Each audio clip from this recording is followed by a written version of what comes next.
Good morning. This is Rachel, your favorite meteorologist at MetLoop, and I've got your weather update from Monday, October the 3rd. Today, we get to see some of the first hard and true indications of the season changing from summer to autumn. Temperatures across the U.S. are cooler, and some of our mountain regions in the west, northwest have some snowfall that they can brag about. Let's start our weather discussion today in the Pacific Northwest. Yesterday, I talked about a frontal system that was developing in the Gulf of Alaska. As predicted, it made its trek overnight and is now directly offshore of Washington, Oregon, and Northern California. As you can see on the radar, the system is bringing an influx of moisture, and over the next couple of days, the system is going to continue to deepen and slow down. It will move slowly onshore, keeping things cloudy and rainy for the next few days. That being said, accumulations are not being expected to be very high, with an inch or less per each 24 hours. And with all the cloudiness, expect highs today to be in the low 60s, with the lows not too much different in the low to mid 50s. Moving into Southern California, a low pressure system is bringing cooler temperatures in the 70s and 80s today. With the low circulation, folks in Los Angeles and Ventura County should expect some gusty winds of 35 to 45 miles per hour today till about noon. If you're in the desert, expect a lot of the same. Also expect some morning cloudiness along the coastal communities, also clearing up in the early afternoon. And by the afternoon, it's smooth sailing with sunny skies and highs in the upper 70s. Moving further east to the middle United States from Idaho to the high plains of the Dakotas and Nebraska, the system that we pointed out yesterday has intensified over the last 24 hours. The system was given a nice little kick from some upper-level support as well as some low-level moisture being pumped in from the Gulf of California. The front is unstable, it is strong, and it has severe weather potential. Expect some hail, gusty winds, and some isolated thunderstorms, particularly in the western portions of South Dakota and Nebraska today. The same system is also expected to bring gusty winds to the foothills of Colorado as well as the valleys in Utah near Salt Lake City. Looking over most of the United States, you can see the eastern portion of the U.S. is covered in high pressure. That means sunny skies and nice cool temperatures for most everybody. But let's go ahead and move on over to the southeast. Let's talk about the weather on the Florida Peninsula.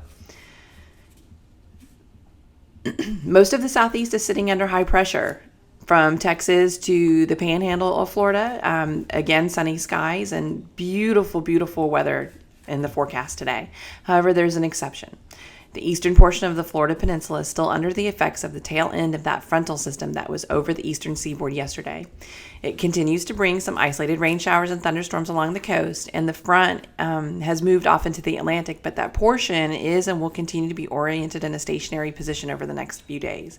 This feature is significant because of not only the weather that it is causing the peninsula, but also because of its effect on the track of Hurricane Matthew. So now let's talk about Hurricane Matthew. This storm is currently located at 15.4 north and 74.9 west in the Caribbean and is currently moving very slowly north at 6 miles per hour.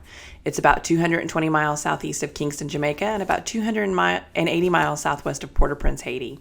As you can see, the storm has not moved very much since yesterday. And as was said once by the wisest weatherman I know, only two things happen when a storm slows down and stops moving. It's either developing or it's changing directions. And in this case, Matthew has continued to develop.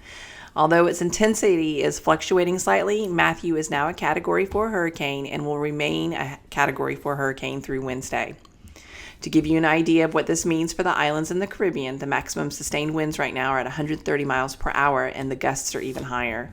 The hurricane force winds extend outward from the eye of the storm for about 30 miles, while the tropical storm winds extend about 195 miles outward from the eye. Hurricane conditions are expected to reach Jamaica and Haiti tonight and eastern Cuba by tomorrow. The southern coast of the Dominican Republic can expect tropical storm conditions by the afternoon, and Matthew is expected to bring at least 15 to 25 inches of rain with the possibility of isolated areas of up to 40 inches across southern Haiti and the southwestern Dominican Republic. Rainfall, the totals in Cuba are going to be a little less at 8 to 12 inches with isolated maximum areas of 20 inches.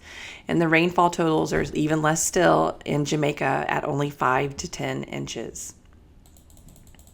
Taking a quick look at the track of Matthew over the next couple of days and through Friday, you can see Matthew tracks north-northwest towards the eastern seaboard of the United States.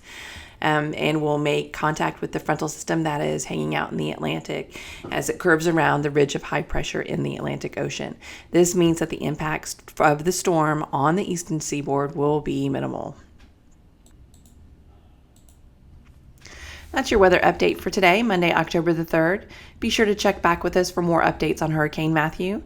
Subscribe to us on YouTube, follow us on Facebook, or check us out online at www.metloop.com. Thanks for watching and have a great day.